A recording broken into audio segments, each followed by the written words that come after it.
Devi. Selamat pagi Bapak Ibu Saudara sekalian.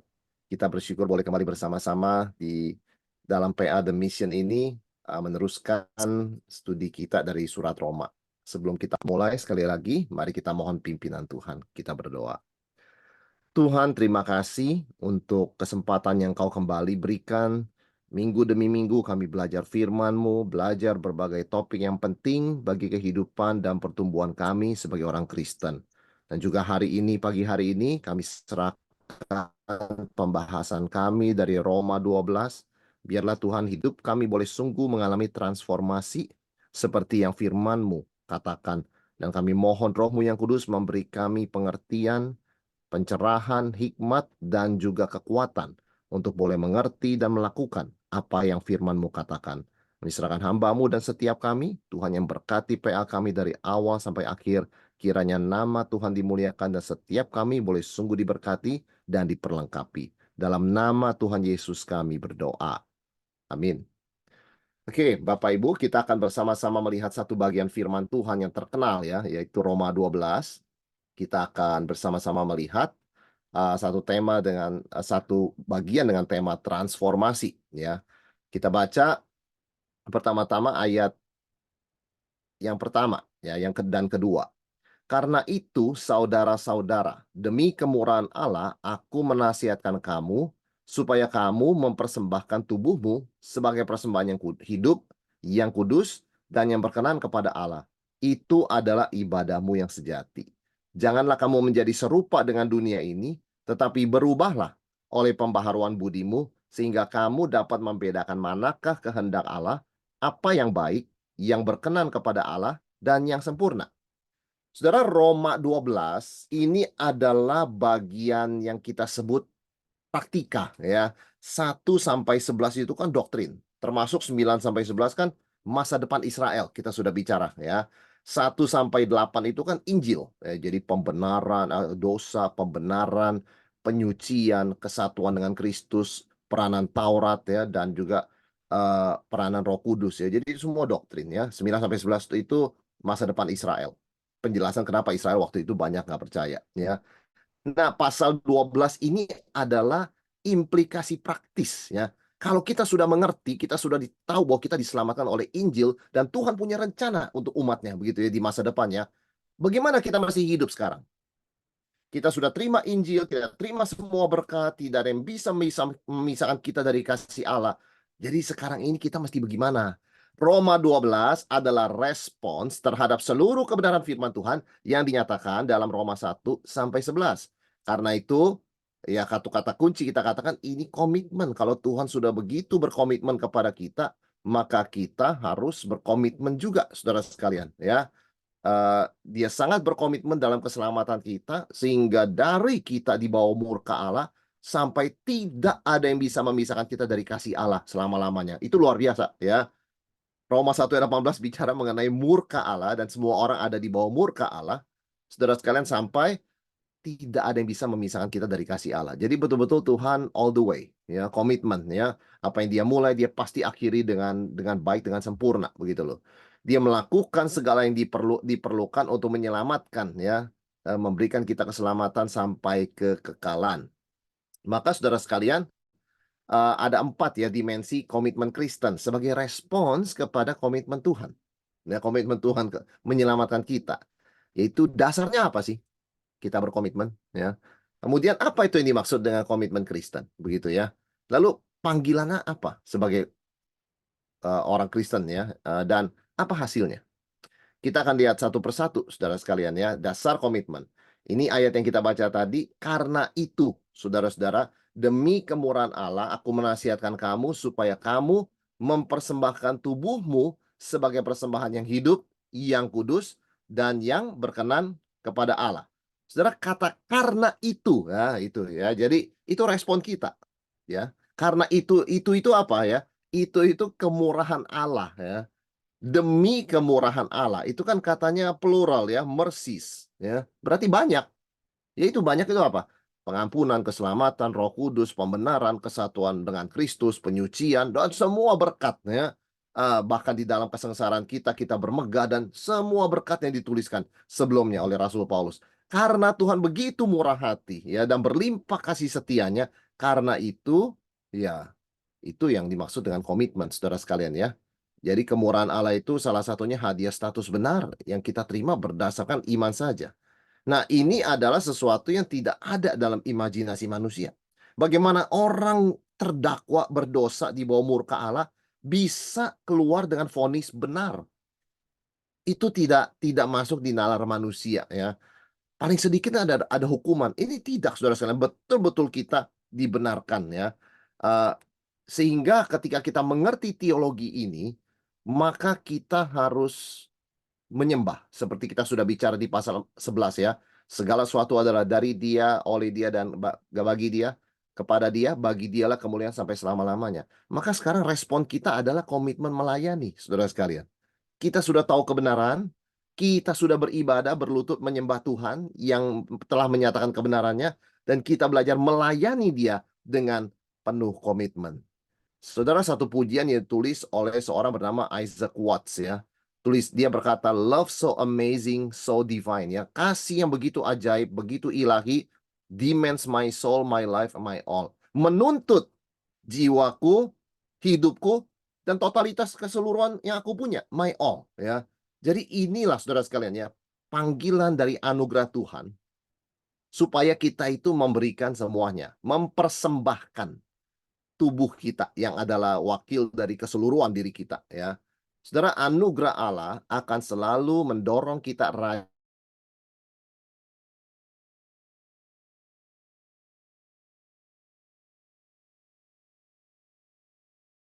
itu menjadi alasan orang malas melayani ya. Jadi ini dasar komitmen. Tuhan itu penuh kasih, penuh anugerah, penuh kemurahan, berlimpah begitu ya. Kemurahannya memberikan kita yang tidak pernah kita bayangkan dan imajinasikan sebelumnya. Karena itu, berdasarkan itu saudara sekalian ya, kita mempersembahkan tubuh ya, mempersembahkan diri kita. Nah, saudara sekalian, kemudian apa itu sifat komitmen? Yang dikatakan di sini persembahan ini bersifat keseluruhan, total, mempersembahkan tubuh. Saudara, mungkin orang bertanya, kenapa ya yang dipersembahkan kok tubuh ya? Harusnya kan tubuh roh begitu ya, tubuh pikiran dan sebagainya. Saudara, tubuh itu melambangkan keseluruhan ya, sama seperti korban bakaran begitu kan ya. Itu kan secara tubuh kan ya misalnya dipersembahkan, dibakar begitu kan. Nah, itu mewakili keseluruhan ya. Jadi sifat komitmen itu adalah bersifat keseluruhan dan logis, reasonable. Saudara, pelayanan itu adalah sebuah persembahan total kepada Tuhan ya. Ini yang disebut dengan gospel driven commitment. Maksudnya apa? Berdasarkan kita lihat bagaimana Injil menyelamatkan kita secara total begitu ya. Injil itu yang mendorong kita membuat komitmen. Komitmen ya, memberikan persembahan. Saudara sekalian, persembahan ini apa? Kalau kita lihat di sini, istilah ibadah yang sejati itu adalah sesuatu yang bersifat logis ya, reasonable. Saudara, persembahan atau korban ini disebut bersifat apa? Yang pertama hidup. Persembahkan tubuhmu sebagai persembahan yang hidup ya.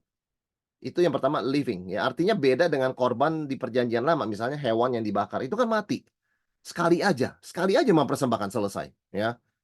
Tetapi kita seumur hidup loh. Karena kita bukan korban mati. Yang korban mati itu Yesus. Yang anak domba Allah menggantikan kita. Kita adalah korban hidup. Ya tentu di dalam hidup bagi Tuhan, ya seperti gereja mula-mula, ada juga beberapa yang memang dipakai Tuhan untuk mati martir. Begitu kan? Tapi kan itu persembahan hidup disebutnya ya.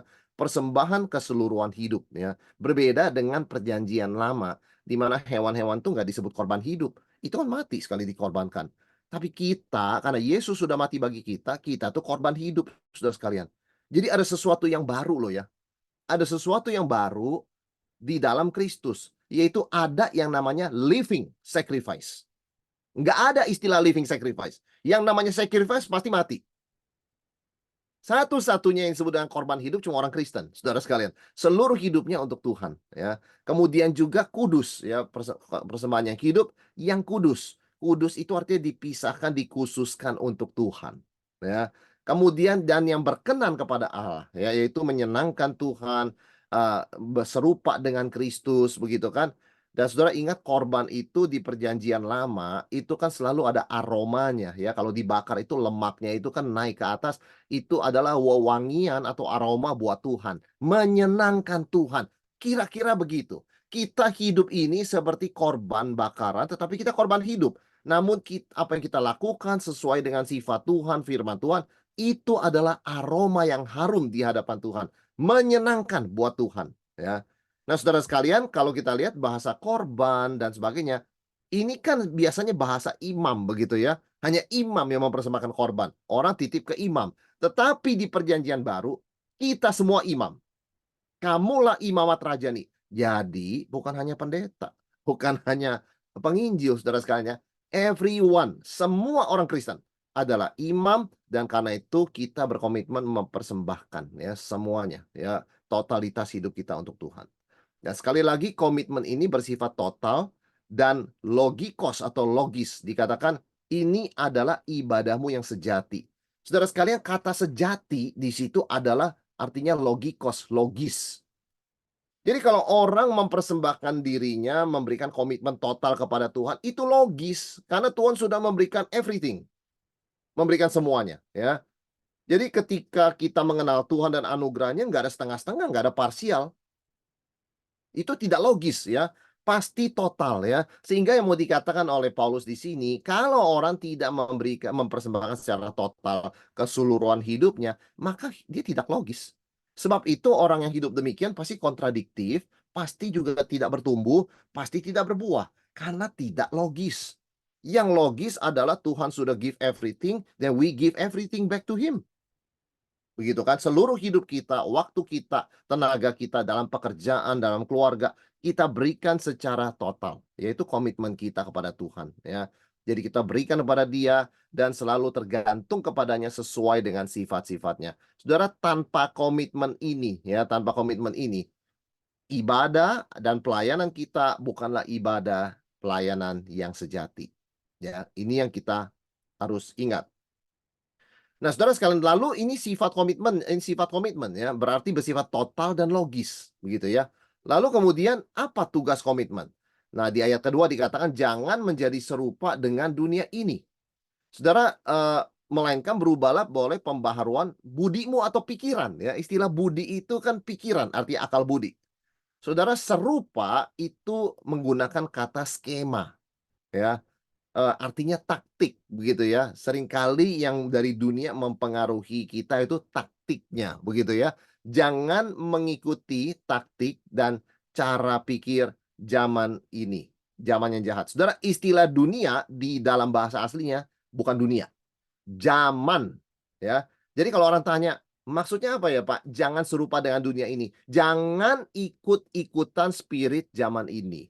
Memang zaman berkembang, kita adopsi teknologinya, kita adopsi kemudahannya, kita adopsi cara-cara kehidupannya, tetapi cara pikirnya, spiritnya, kita harus ikuti firman Tuhan. Tidak boleh ikuti zaman ini. Jadi istilah dunia ini sebetulnya artinya zaman. Jadi zaman di dalam dunia ini ya.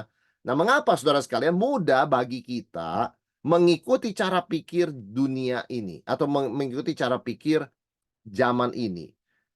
Saudara, karena banyak hal itu nampaknya baik, harmless. Kenapa begitu kan ya? Ini sesuatu yang good begitu. Maksudnya good itu apa? Bukannya good ya, tetapi sesuatu yang harmless. Saya nggak melihat ada masalahnya tuh kalau kita mengikuti hal seperti itu. Nah, tetapi diingatkan oleh Rasul Paulus. Baik itu baru satu kategori. Ada satu lagi apa? Berkenan kepada Tuhan. Ya, sehingga kamu bisa membedakan mana kehendak Tuhan, apa yang baik, yang berkenan kepada Allah, dan yang sempurna. Jadi ada berapa kategori, saudara sekalian ya. Just because it is harmless, hanya karena itu tidak ada bahayanya, it doesn't mean pleasing to God. Nggak berarti itu berkenan pada Tuhan loh. Karena di sini Rasul Paulus tegaskan, kalau kita sudah ditebus, kita memberikan komitmen total, kita tuh mengalami transformasi. Transformasi itu kan di dalam pikiran kita ya. Dalam pikiran kita mulainya di situ pembaharuan budimu. Istilah berubahlah itu adalah istilah metamorfosis ya, transformasi itu terjemahannya. Berubah ya. Lalu yang berubah itu mulai dari mana? Dari pikirannya, pembaharuan budimu, saudara sekalian ya. Jadi ketika kita pikir ya, oh saya nggak melihat ada something a problem tuh. Pertanyaan berikutnya bukan cuma is it good, is it pleasing to God. Nah ini kan memerlukan perenungan lebih dalam. Orang tidak bisa buru-buru mengadopsi ini dan itu ya perkembangan zaman tanpa melewati filter. Nggak cuma baik ya, tetapi tanya berkenan pada Allah nggak?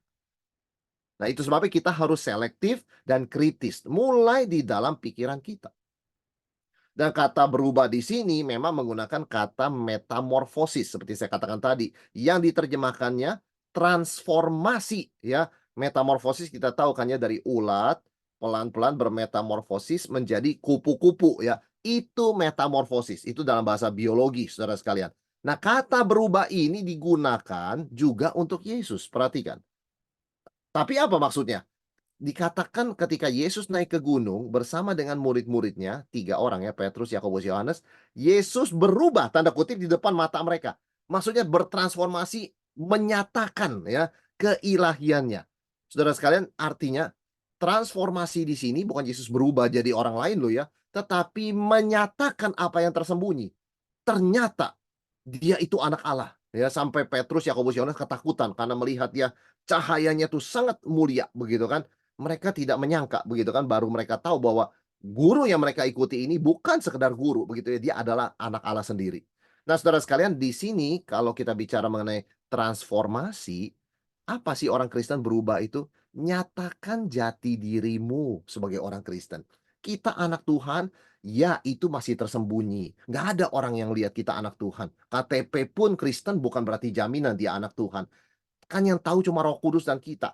Tapi berubahlah itu artinya biarlah itu dinyatakan, biarlah orang melihat identitas kita yang tersembunyi itu. Yaitu apa? Kita sesungguh-sungguhnya dalam diri kita, cara pikir dan sikap hati itu Kristen. Itu maksudnya metamorfosis ya. Jadi bukannya saya sekedar berubah tingkah laku, dulu saya malas ke gereja, sekarang saya rajin ke gereja, dulu saya itu nggak suka doa, sekarang saya suka doa. Saudara, bukan sekedar perubahan tingkah laku loh ya transformasi ya. Transformasi adalah perubahan pikiran, lahir baru yang begitu mendalam sehingga ketika semakin kita menjalani hidup, semakin keluar aslinya orang Kristen. Makin tambah umur, makin keluar identitas aslinya orang Kristen, yaitu apa? Sifat-sifat Kristus. Nah, itu transformasi artinya, ya. Itu yang digunakan kata metamorfosis. Jadi dan kata berubah di sini perhatikan itu sebenarnya dalam bentuk pasif ya. Do not be conformed, do not conform. Jangan ikuti dunia ini. Itu aktif, tapi be transformed. Berubahlah. Berarti dalam proses perubahan ini, transformasi ini, siapa yang aktif kalau begitu Saudara sekalian ya? Jawabannya adalah Roh Kudus. Roh Kudus yang aktif mengubah kita dan peranan tugas kita adalah taat dan tunduk kepada Roh Kudus. Ya, pekerjaannya. Karena dia yang mengubah. Itu sebabnya semakin lama kita disucikan, kita sebut sanctification begitu ya, progressive sanctification. Kita semakin serupa dengan Kristus, semakin nampak sifat asli kita sebagai orang yang sudah dilahirkan kembali. Itu memang kita milik Tuhan. Saudara sekalian, ini ya tugas komitmen kita yaitu mulai dari pikiran ya, ditransformasi oleh akal budi ini dari pikiran. Tujuan akhir adalah menyatakan sifat Kristus yang sudah ditanam oleh Roh Kudus ketika Dia melahir barukan kita. Dan itu hidup orang Kristen begitu, komitmen transformasi. Ya. Dan apa efeknya Saudara sekalian ya, efek dari komitmen ini? Kalau kita lihat akibat dari total komitmen ini adalah kita memiliki kepekaan. Yaitu kita bisa membedakan dan memilih mana yang sesuai kehendak Allah, apa yang baik, berkenan kepada Tuhan, dan yang sempurna. Kita menjadi orang-orang yang disebut discerning ya. Enggak semuanya kita terima, begitu ya. Kita seleksi ya. Kita selalu every time kita bertanya, ini baik nggak ya? Ini berkenan pada Allah nggak? Ini menuntun kita kepada kesempurnaan nggak? Begitu ya. Jadi keputusan yang kita ambil itu kita menjadi kritis dan kita membeda-bedakan, memilah-milah saudara sekalian ya, mana yang sesuai kehendak Tuhan. Ya, kita belajar memilih. Jadi seorang Kristen itu adalah orang yang selalu memilih, orang yang selalu melakukan pembedaan ya, exercise discernment apapun yang ditawarkan kepada dia. Dia tidak dengan semata-mata dengan cepat tanpa berdoa mengambil keputusan begitu saja. Tapi dia selalu memastikan setiap tawaran, setiap keputusan, setiap cara pikir harus melewati filter pertanyaan ini. Baik nggak? Ya, berkenan pada Tuhan nggak? Ya, apakah menuntun kepada kesempurnaan? Ya, dewasa nggak? Sempurna di sini juga bisa berarti matang atau dewasa. Ya, nah saudara sekalian itu kan individu. Secara individu kita diubahkan, kita diperbarui sebagai orang yang sudah diselamatkan. Kita berkomitmen mempersembahkan total tubuh kita, pikiran kita, mulai dari pikiran kita ditransformasi begitu ya, sehingga makin lama makin kelihatan seperti Kristus yang memang aslinya kita, begitu kan? Kita diselamatkan oleh Dia. Nah, kemudian ketika kita melakukan dua hal ini, apa yang terjadi saudara sekalian? Cara pikir kita berubah pelan-pelan ya. Nah, kalau cara pikir kita berubah, apa efeknya? Cara pikir, cara pandang kepada diri, self image juga berubah, ya. Cara pikir tentang orang lain juga berubah, ya. Berubah saudara sekalian ya, ditransformasi juga begitu ya. Cara pikir tentang karunia yang Tuhan berikan juga berubah. Nah, itu semua kan transformasi itu ya. Dan transformasi ini kata kerjanya itu continuous, terus-menerus loh tiap hari ya. Jadi minggu kemarin, 2 minggu lalu, bulan lalu, kita itu lebih diperbarui, sekarang ini dibanding dulu. Setiap hari kita diperbarui. Cara pandang kita itu diubahkan sesuai dengan firman Tuhan. Nah, sekarang kita lihat tentang diri. Ayat 3. Berdasarkan kasih karunia yang dianugerahkan kepadaku, aku berkata kepada setiap orang di antara kamu, janganlah kamu memikirkan hal-hal yang lebih tinggi daripada yang patut kamu pikirkan. Tetapi hendaklah kamu berpikir begitu rupa sehingga kamu menguasai diri menurut ukuran iman yang dikaruniakan Allah kepada kamu masing-masing. Saudara, apa sih yang dikatakan oleh Paulus? Kalau kita sudah mengerti komitmen total kepada Tuhan, pikiran kita ditransformasi begitu ya, cara pandang kita, membedakannya kita sudah dituntun oleh Tuhan. Lalu tentang diri kita mesti melihat bagaimana. Jangan hiper. Ini satu kata yang digunakan. Jangan hyper tentang diri kita. Saudara Paulus menggunakan satu kata di sini apa? Jangan berpikir lebih tinggi. Kata tinggi di situ adalah hiper, ya. Hiper, saudara sekalian, hyper ya. Ada orang yang hyper tuh ya. Kalau dia sudah bicara mengenai dirinya hyper sekali, saudara sekalian ya. Waduh, semuanya diri, diri, diri. Seperti dia itu legenda.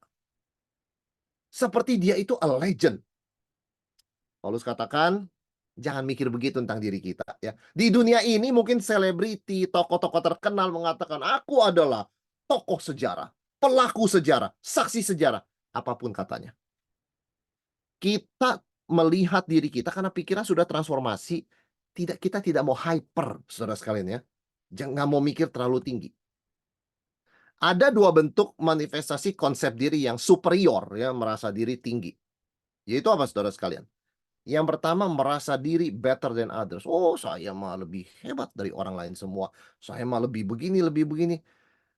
Merasa diri seperti legenda yang mengubah sejarah. Saudara, enggak, itu kita hindari. Orang Kristen orang biasa kok. Orang Kristen orang biasa. Tapi orang biasa yang setia sampai akhir. Ya. Saudara, yang kedua adalah merasa diri worse than others. Oh, saya mah ini nggak bisa, itu nggak bisa, dan sebagainya. Saudara, tanpa disadari ketika dia terus ngomong, saya nggak bisa, saya nggak seberuntung orang lain, saya nggak sepintar orang lain, saya mah wah benar-benar lambat dan sebagainya. Tanpa sadar apa yang dia lakukan, dia fokus terus tentang dirinya dan penderitaannya. Meskipun dia tidak bicara kehebatan dirinya, melainkan kejelekan dirinya, tapi kan fokusnya tetap diri, begitu kan? Itu yang Paulus maksudkan.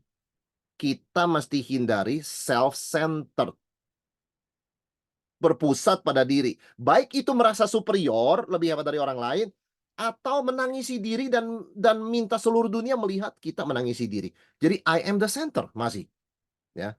Nah, kita menggantikan sikap kecenderungan superior atau super atau hyper dengan istilah sober. Artinya apa? Sadar. Paulus katakan sadar ya. Jangan hyper, jangan super. Begitu ya. Sober.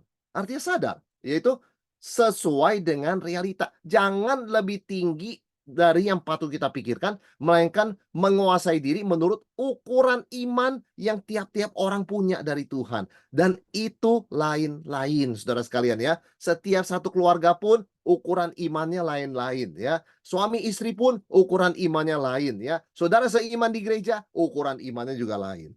ya, sesuai dengan kadar iman yang Tuhan berikan, ya. Dan ini semua kedaulatan Tuhan. Ya, kita semua punya iman, tapi iman kan berlainan. Betul saudara sekalian ya, ukurannya berlainan, kemudian komitmennya juga berlainan. Nah, biarlah kita mengakui kita di situ sekarang. Relasi kita dengan Kristus ya, pasti kita menyadari masih begitu banyak hal kita harus perbaiki. Dengan kata lain saudara sekalian, kita mesti sadar, kita tidak sempurna ya, kita tidak maha kuasa. Kita itu ada kelebihan Tuhan kasih, karunia, tetapi ada juga keterbatasan. Kita nggak bisa menjadi pribadi yang all sufficient, begitu ya, self sufficient. Wah, aku mantap pada diriku sendiri, begitu kan. Saudara sekalian, Paulus mengatakan kita semua punya keterbatasan, ya. Nah, karena itu ketika kita sama-sama bersekutu, apa yang dikatakan oleh firman Tuhan, kita harus mengakui Tuhan kasih kita karunia beda-beda. Sebab sama seperti pada satu tubuh kita punya banyak anggota, tidak semua anggota punya tugas yang sama. Demikian juga kita, walaupun banyak adalah satu tubuh dalam Kristus, tapi kita masing-masing adalah anggota seorang kepada yang lain. Saudara, yang pertama Paulus katakan kita sama-sama anggota tubuh Kristus. Nggak ada orang Kristen ya yang lebih hebat ya, seolah-olah ya, lebih diperlukan daripada yang lain. Sebenarnya kita sama. Ya, kita satu tubuh, semua diperlukan, begitu ya. Semua itu penting, peranannya berbeda. Nah, tetapi kita berbeda-beda dalam karunia dan panggilan. Nah, ini saudara sekalian ya, tidak ada orang yang self-sufficient, all-sufficient, begitu ya. Oh, aku enggak perlu orang lain, begitu ya. Aku jadi orang Kristen sendiri aja. Saudara sekalian, komitmen kita bersifat pribadi, tapi peranan kita bersifat bersama-sama. Ya, tanpa diversity, itu semua akan horor. Saudara bayangkan ya, Paulus bertanya, kalau seluruh badan itu adalah mata, waduh, seperti apa jadinya? Kalau seluruh tubuh itu isinya tangan, seperti apa jadinya? Saudara, karena itu jadilah diri kita sendiri sesuai dengan relasi kita dengan Tuhan, kata Paulus. Kita nggak perlu menjadi orang lain. Kita belajar dari orang lain, tapi kita bukan dia. Dia bukan kita. Dia punya karunia berbeda dari kita. Kalaupun sama-sama karunianya, jumlahnya jenisnya bisa lain. Ya. Jadi setiap orang itu unik dan Tuhan berikan peranan unik di dalam tubuh Kristus, maka kita harus menguasai diri sesuai porsi kita. Jangan melampaui porsi kita dan peranan kita karena setiap orang ada peranannya ya. Kita juga menerima orang lain menjadi diri mereka sesuai dengan kehendak Tuhan. Ya, jadi kalau kita melihat Roma 12 ini kita misalnya bisa menilai ya, ada fenomena yang tidak sehat, ada anggota gereja mulai mengikuti tokoh rohani, tapi bukan cuma mengikuti yang baik, tapi mengkultuskannya begitu ya. Lalu mengatakan semua itu mesti seperti dia dong, begitu ya. Lah tiba-tiba keanekaragaman dalam tubuh Kristus hilang, menjadi keseragaman. Ah, ini kan nggak baik dan tidak sehat, betul saudara sekalian. Dalam gereja yang sehat, ada kesatuan, tapi pasti ada keragaman. Ya, karena memang Tuhan menciptakan dan menebus kita untuk menjadi memberikan kontribusi unik dan berbeda-beda. Sebab itu gereja menjadi tubuh Kristus yang indah, yang sehat begitu ya. Dan berikutnya saudara sekalian dikatakan kalau satu bersukacita, yang lain juga bersukacita. Demikian kalau satu berduka cita, yang lain berduka cita. Di situ ada mutuality, ya. Di situ ada saling mengasihi. Kita bersukacita dengan yang bersukacita, berduka cita dengan berduka cita, berempati, begitu ya. Jadi kita dan orang lain saling mengisi dan saling melengkapi.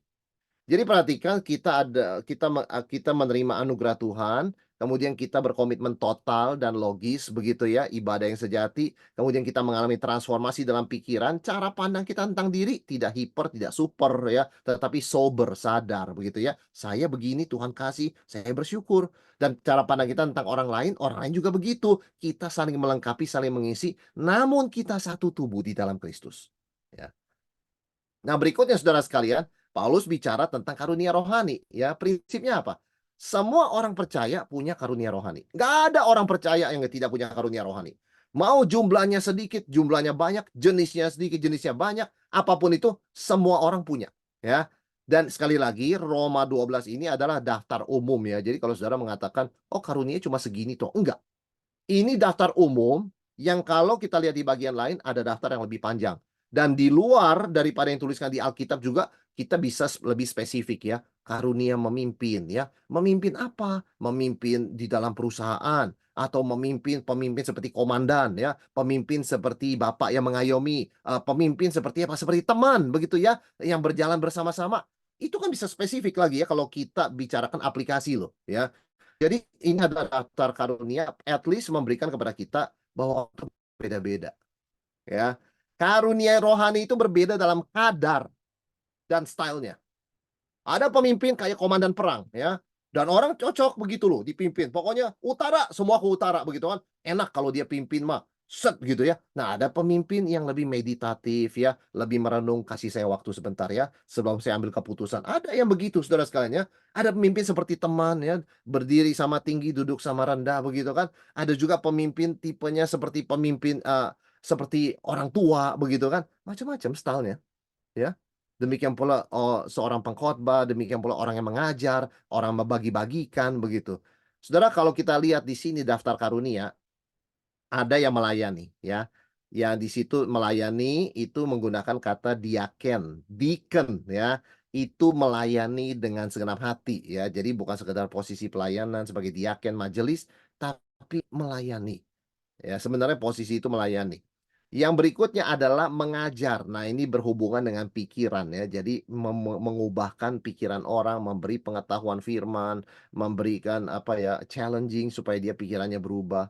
Ada yang diberi karunia bernubuat. Nah, ya ini artinya adalah menyatakan ya, pada waktu itu menyatakan kebenaran Tuhan, revelation. Tapi karena Alkitab sudah ditutup, kita nggak percaya lagi pada nubuat. Nggak percaya, saudara sekalian. Kenapa? Karena dalam Wahyu, kita sudah pernah bahas di sini, barang siapa menambahkan sesuatu pada kitab nubuat ini, Tuhan akan tambahkan malapetaka. Jadi sudah selesai. Nubuat di sini harus diartikan seperti khotbah. Tidak boleh sebagai revelation. Karena revelation itu dalam masa rasul, ketika Alkitab belum selesai dibukukan. Setelah Alkitab selesai, maka tidak ada lagi revelation yang dari Tuhan. Yang ada adalah pencerahan pikiran, illumination. Ya. Jadi nggak mungkin ada orang bisa berkata, aku bisa bernubuat. Saudara tahu, nubuat yang disebut dengan nubuat dalam Alkitab tidak boleh salah. Tidak boleh salah. Ya kalau salah, itu nabi harus dirajam. Betul ya? Nah, kalau orang zaman sekarang ngaku-ngaku bisa nubuat, apa dia berani ngomong? Nubuat saya ini tidak bersalah setara dengan Alkitab. Kan nggak mungkin. Berarti bisa salah. Ya, itu bukan nubuat. Ya, itu berarti kontradiksi. Nubuat harus perfect. Kalau bukan perfect, 99,9% palsu. It has to be 100% kalau nubuat. Maka kita percaya karunia ini sudah selesai.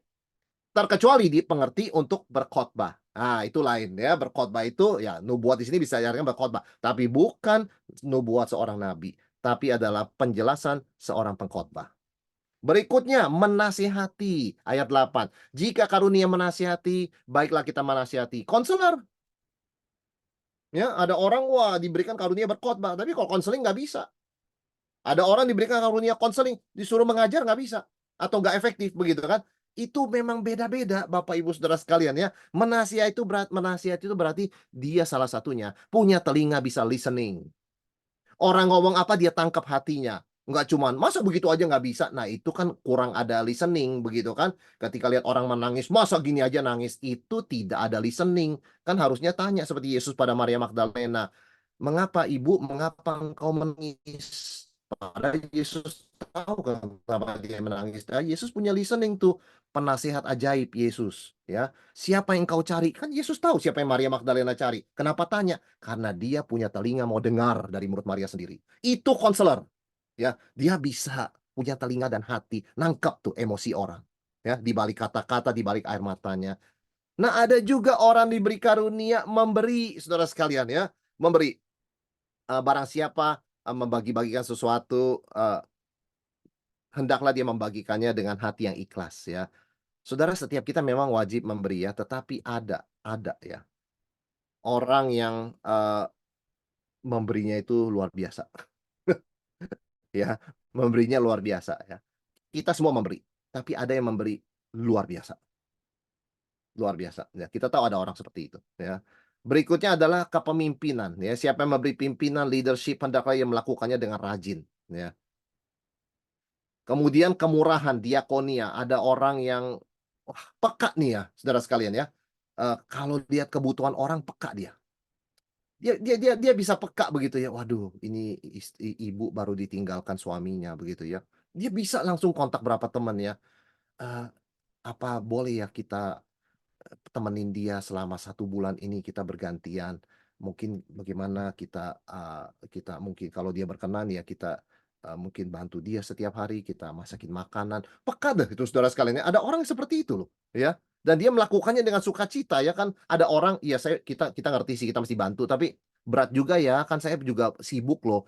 Nah itu kita bicara orang yang punya karunia ini, itu dia nggak pernah merasa begitu.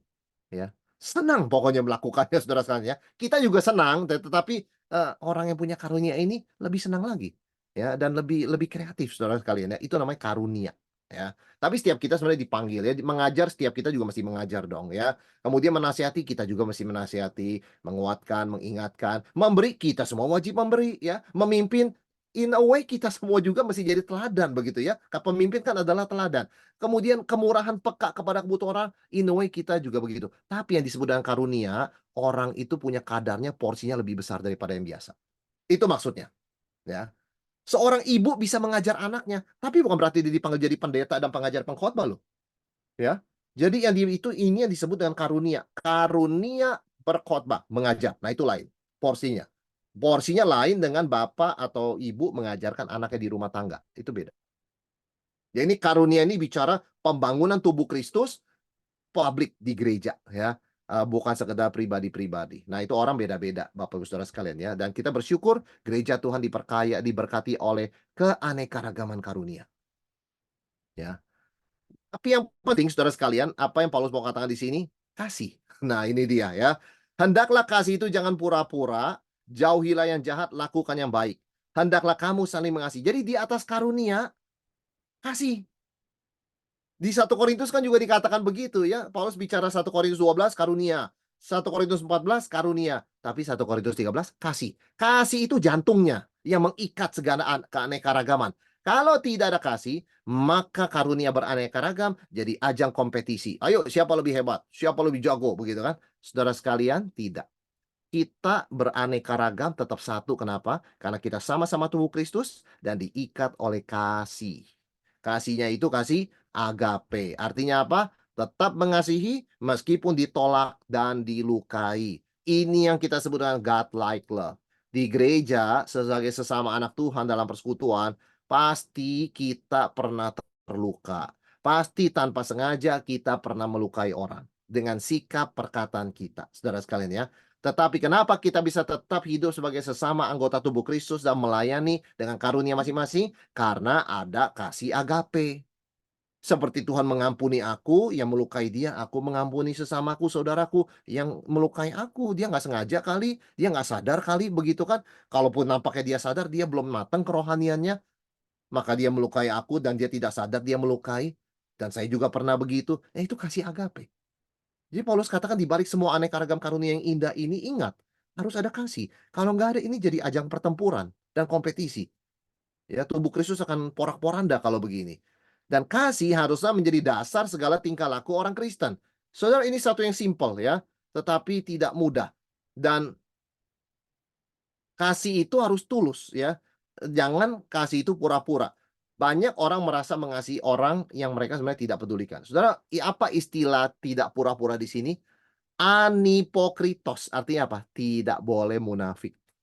Dari kata hipokritos ya, yang artinya munafik, anipokritos, kasih a depannya berarti jangan atau tidak ya.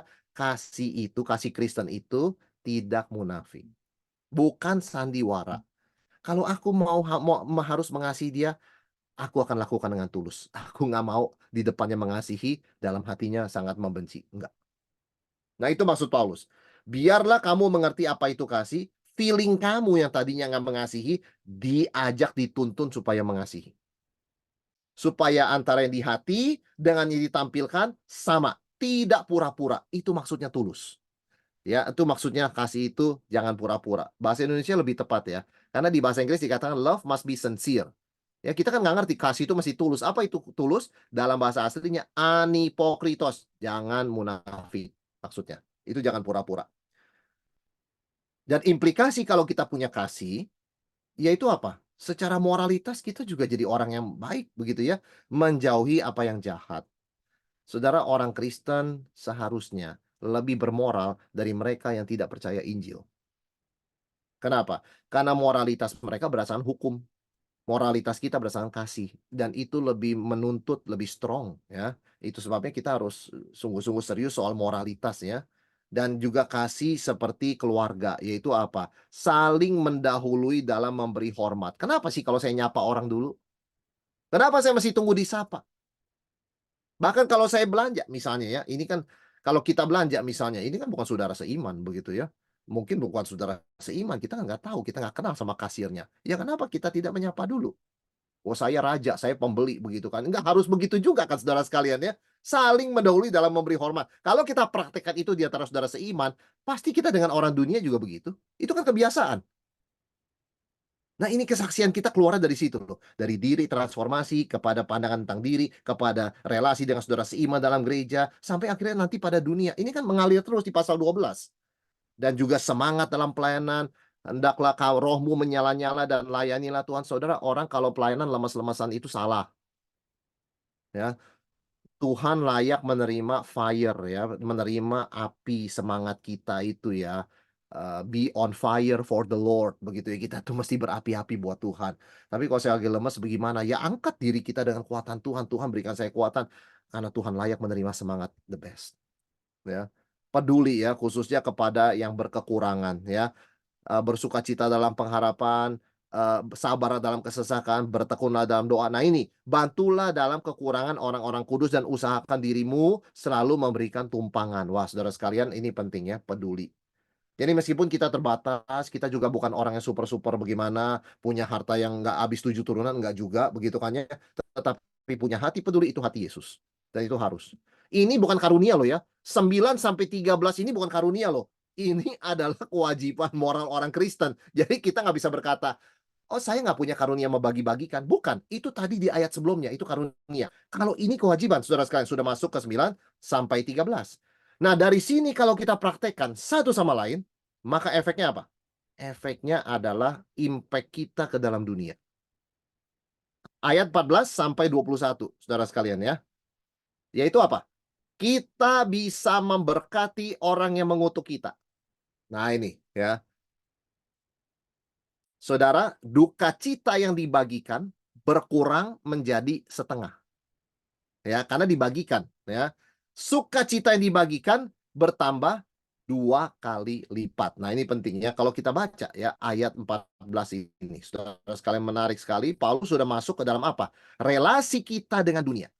Karena yang mengutuk kita ya dunia begitu kan ya.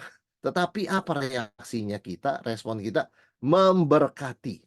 Bersukacita dengan orang bersukacita, menangis dengan orang menangis. Hendaklah kamu sehati sepikir bersama, janganlah kamu memikirkan perkara yang lebih tinggi, tapi arahkan dirimu kepada perkara-perkara sederhana. Jangan menganggap dirimu pandai. Saudara, istilah yang diberikan di sini sebetulnya bukan sekedar arahkan dirimu kepada perkara yang sederhana ya. Terjemahan lebih tepat apa? Harus selalu dekat dan bergaul dengan orang yang rentan, sederhana, kekurangan. Ya, ini kalimat dari firman Tuhan. Terjemahan Indonesia seolah-olah mengatakan, arahkan dirimu kepada perkara yang sederhana. Tapi sebetulnya terjemahannya sebaiknya jangan perkara. Orang-orang sederhana. Artinya apa? Dalam bahasa Inggris, associate with the lowly. Orang Kristen itu nggak pernah boleh sampai tidak bersentuhan dengan orang miskin. Nggak boleh. Dalam posisi kita dimanapun, kita harus bersentuhan dengan orang sederhana. Itu kata firman Tuhan. Supaya apa? Supaya kita ingat bahwa kita sebenarnya miskin di hadapan Allah. Dan berbahagialah karena engkau empunya kerajaan sorga. Itu saudara sekalian tujuannya ya. Jadi betul-betul ini firman Tuhan, Paulus memberikan etika ini ya. Memberikan guideline etika sampai detil loh ya. Bahkan kamu waktu pilih-pilih, waktu bergaul ya. Kamu punya teman yang dekat dengan kamu begitu kan. Tapi kamu nggak pernah boleh. Sama sekali nggak bersentuhan sama yang miskin tuh nggak boleh. Sebaliknya kamu perlu dekat ya dengan yang rentan, yang berkekurangan. Saudara sekalian, banyak orang tidak mau dekat dengan orang yang rentan kekurangan. Kenapa? Takut dimintain tolong, jadi beban, begitu kan ya. Kan di sini Paulus katakan tunjukkan kasih. Ya, itu memang risiko yang terjadi. Ketika kita dekat dengan berkekurangan yang rentan, ya kita dimintain tolong, begitu kan. Tapi itu panggilan orang Kristen dalam dunia ini. Ya, jangan sampai menjadi seorang elitis yang maunya hanya dengan yang dianggap sama intelektual dan akademik, begitu ya. Kita mau mengasosiasikan diri dengan mereka yang sederhana dan yang terbatas ya. Dan ini memang sulit, kenapa? Karena ini adalah kasih yang supranatural dan tidak natural ya. Orang itu biasa maunya yang lebih tinggi, nggak ada orang mau cari lebih rendah begitu kan. Tapi kasih Tuhan adalah kasih yang cari yang lebih rendah, bukan mengarah yang lebih tinggi. Tuhan itu mencari yang lebih rendah, mencari mengasihani kita yang dalam keadaan berdosa begitu kan. Kasih Tuhan mencari kita dalam kerendahan dan keterhilangan kita. Demikian pula waktu kita praktikkan agape, kasih yang tidak pura-pura, kita juga tidak mau mengabaikan ya mereka yang rentan, yang berkekurangan, yang sederhana, yang tidak pintar ya. Kita mau associate with the lowly. Saudara, dunia mengajarkan pembalasan ya. Paulus katakan ayat 17. Janganlah membalas kejahatan dengan kejahatan. Itu dunia ajarkan. Lakukanlah apa yang baik bagi semua orang. Refleks kita memang adalah membalas. Betul saudara sekalian ya. Tetapi Paulus mengatakan begini ayat 18. Sedapat-dapatnya kalau hal itu tergantung padamu, hiduplah dalam perdamaian dengan semua orang. Maksudnya apa saudara sekalian? Maksudnya kalau bisa jangan bertengkar. Kalau memang tergantung pada kita, ya. Kalau orang marah kepada kita, orang mau mempersekusi kita, ya kita itu di luar kontrol kita. Tetapi kalau hal itu tergantung kepada kamu, jangan hiduplah dalam damai dengan semua orang. Nah, ini berlaku buat kita orang Kristen di Indonesia, ya. Kita harus hidup dalam damai dengan semua orang, apapun agamanya, apapun sukunya, begitu kan. Ini adalah perintah dari firman Tuhan. Ini bukan sekedar himbauan pemerintah, bukan sekedar himbauan kemanusiaan. Ini adalah perintah. Sedapat-dapatnya, kalau hal itu bergantung kepada kamu, hiduplah dalam peace, perdamaian dengan semua orang. Saudara sekalian ya. Jadi orang Kristen itu harus dia punya pembawaan itu peace loving ya, mencintai damai. Ya, bukan suka konfrontasi, bukan suka bertengkar begitu ya. Dan tentunya kalau ada orang menyakiti kita bagaimana? Begitu kan? Ayat 19, saudara-saudara yang kekasih, janganlah kamu sendiri menuntut pembalasan, tetapi berilah tempat kepada murka Allah. Sebab ada tertulis, pembalasan itu adalah hakku, akulah yang menuntut pembalasan. Nah, saudara sekalian ya, percayalah kepada Tuhan. Maksudnya apa? Tuhan yang membalas. Pembalasan adalah hak Tuhan. Kalau kita membalas jahat dengan jahat, kita sedang tidak percaya pada Tuhan. Maksudnya, Tuhan sudah ngomong, pembalasan adalah hakku. Oke. Aku akan menuntut pembalasan. Tuhan sudah bilang pembalasan hak dia. Kita nggak punya hak ya. Yang kedua, Tuhan pasti eksekusi. Pasti. Nah, kalau kita masih membalas, kita ngambil hak Tuhan dan kita nggak percaya Tuhan punya janji. Tuhan bilang itu hakku dan aku akan eksekusi. Kita bilang enggak ah, Tuhan nggak mungkin eksekusi, Tuhan maha murah. Seperti Yunus kita begitu kan. Tuhan pasti maha murah begitu kan. Lagi pula, ah, iyalah saya mau balas aja sebab saya nggak tahan nih sudah begini. Saudara sekalian, Paulus katakan tidak. Kalau kita membalas, kita sedang tidak percaya kepada keadilan Tuhan. Ya, maka itu apa yang harus kita lakukan? Lakukan yang baik, yaitu jika seterumu lapar, berilah dia makan, ayat 20. Jika ia haus, berilah ia minum. Dengan berbuat demikian, kamu menumpukan bara api di atas kepalanya. Saudara sekalian, janganlah kamu kalah kepada kejahatan, tetapi kalahkan kejahatan dengan kebaikan. Saudara, contohnya siapa sih? Kita lihat Daud kepada Saul, ya. Bukan Saul, sorry ya, kepada Saul, saudara sekalian ya. Contoh Daud kepada Saul, Raja Saul. Saudara, Saul ingin membunuh Daud berapa kali begitu kan, tetapi Daud ada kesempatan ketika Saul ada di gua gitu ya, sedang tidak berdaya karena dia sedang melakukan ini ya, maksudnya sedang ada di toilet di gua itu dia nggak berdaya dan Daud bisa menyelinap dan semua prajurit pengawal Saul nggak ada yang tahu begitu kan, tapi Daud melakukan apa yang baik loh. Dia hanya ambil ujung jubahnya, dan itu pun dia merasa sangat bersalah sekali. Gentar Daud ya. Aduh, kok aku berani gunting ujung jubahnya orang yang diurapi Tuhan. Tapi ya inilah minimal ya. Saya mau kasih tahu, Bapak, saya tidak punya maksud jahat sama Bapak sama sekali. Meskipun ada kesempatan, saya nggak lakukan. Saudara sekalian, apa yang terjadi ketika kita melakukan apa yang baik ya, sekalipun kita diperlakukan dengan jahat, kita mengalahkan kejahatan. Janganlah kamu kalah kepada kejahatan, ayat terakhir ya. Tetapi kalahkanlah kejahatan dengan kebaikan. Saudara, kebaikan kasih agape, kebaikan itu powerful. Ya, kita seringkali menganggap evil itu powerful. Betul, evil itu powerful. Tapi jangan lupa, kasih Allah, kebaikan Tuhan more powerful. Karena itu kita orang Kristen tidak pakai cara jahat meresponi yang jahat. Tetapi kita menggunakan kebaikan dan kasih Tuhan. Mengapa? Karena kita percaya kasih is the most powerful. Kasih Tuhan, kasih agape. Kebaikan Tuhan is the most powerful. Mengalahkan segalanya. Karena itu dikatakan janganlah kamu kalah oleh kejahatan, terhadap kejahatan, tapi kalahkan kejahatan dengan kebaikan. Overcome evil with goodness. Dan saudara sekalian, menumpukan bara api di atas kepalanya artinya apa? Gak bisa dikalahkan. Ya, ketika kita membalas yang jahat dengan yang baik, kita menumpukan bara api. Saudara, kalau orang ditaruh arang di kepalanya ya, pasti rambutnya selamanya hilang. Malu. Ya, maksudnya ya habis begitu, kebakar begitu ya. Jadi dia itu menjadi malu. Dia nggak mungkin punya punya otoritas, punya kemampuan, punya hati nurani, bisa berdiri tegak, nggak bisa. Saudara dan saya tidak boleh meragukan the power of God's love and goodness. Dan kita tidak boleh membesar-besarkan the power of evil. Meskipun evil powerful, tapi nothing dibandingkan dengan kasih dan kebaikan Tuhan. Kita bisa menang, kita mengalahkan yang jahat dengan kebaikan, bahkan musuh-musuh akan tersipu malu. Menumpukan bara api di atas kepalanya.